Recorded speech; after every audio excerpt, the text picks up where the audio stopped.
Oke, semangat pagi, siang, sore, malam. Kali ini kita akan melanjutkan di video berikutnya mengenai bab satu tentang pengaruh work from home terhadap kinerja karyawan di perusahaan startup.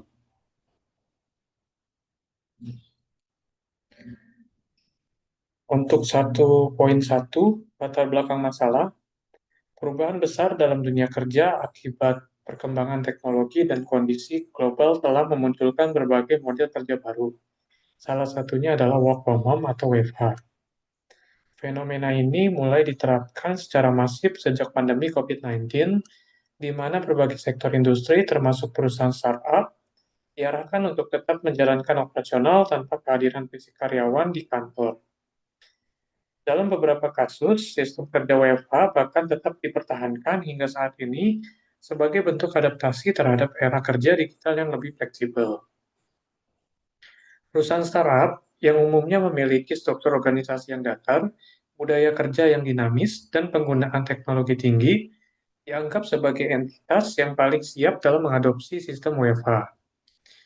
Fleksibilitas menjadi nilai jual tersendiri bagi startup dalam menarik talenta muda. Namun, di balik fleksibilitas tersebut, muncul kekhawatiran mengenai menurunnya pengawasan, komunikasi yang tidak efektif, serta tantangan dalam menjaga motivasi dan kinerja individu maupun tim. Kinerja karyawan merupakan salah satu indikator penting yang menentukan kesuksesan perusahaan, terutama bagi startup yang beroperasi dalam lingkungan bisnis yang cepat berubah dan penuh ketidakpastian. Kinerja yang tinggi diperlukan untuk menjaga keberlangsungan operasional, inovasi produk, serta kepuasan pelanggan.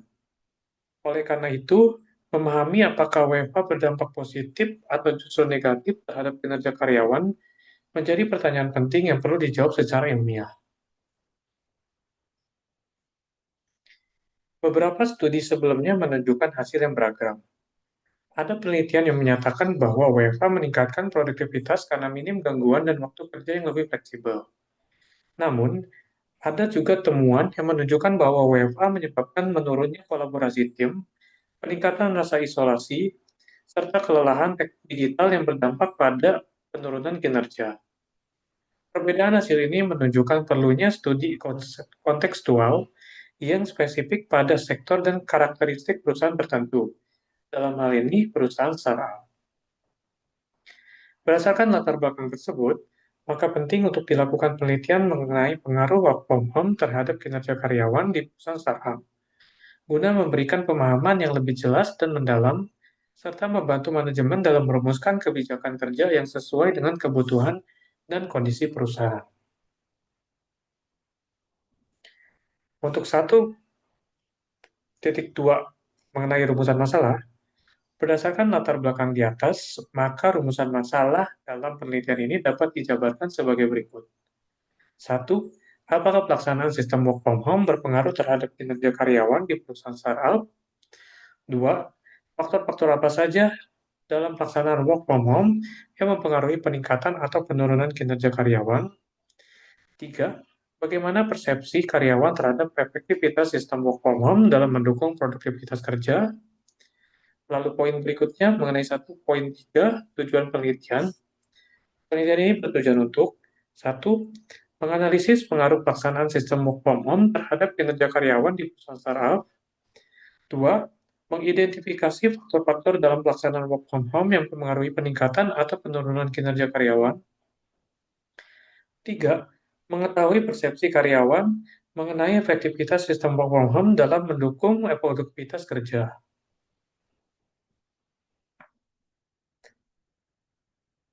Poin 1.4, manfaat penelitian. A. Manfaat teoritis. Penelitian ini diharapkan dapat memberikan kontribusi terhadap pengembangan ilmu pengetahuan di bidang manajemen sumber daya manusia, khususnya terkait hubungan antara sistem kerja fleksibel (WFH) dengan kinerja karyawan dalam konteks perusahaan startup. B. Manfaat praktis. Bagi perusahaan startup, hasil penelitian ini dapat dijadikan bahan evaluasi dan pertimbangan dalam merancang kebijakan kerja yang efektif dan adaptif.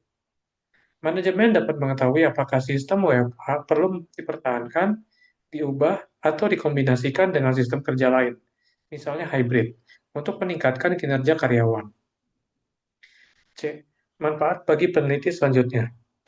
Penelitian ini dapat menjadi referensi dan landasan awal bagi penelitian-penelitian selanjutnya yang ingin mengkaji lebih dalam mengenai sistem kerja jarak jauh serta dampaknya terhadap aspek lain seperti motivasi kerja, kepuasan kerja, atau keseimbangan kehidupan kerja.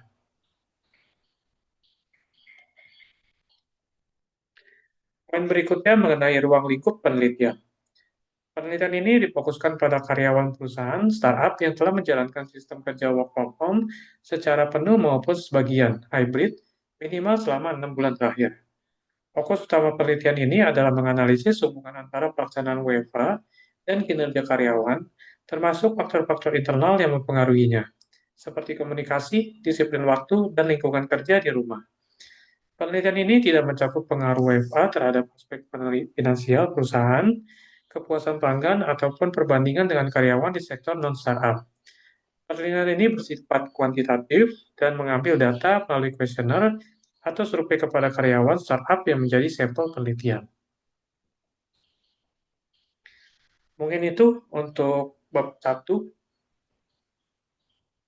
Selanjutnya akan dijelaskan mengenai bab 2 dan berikutnya. Semangat pagi, siang, sore, malam. Terima kasih.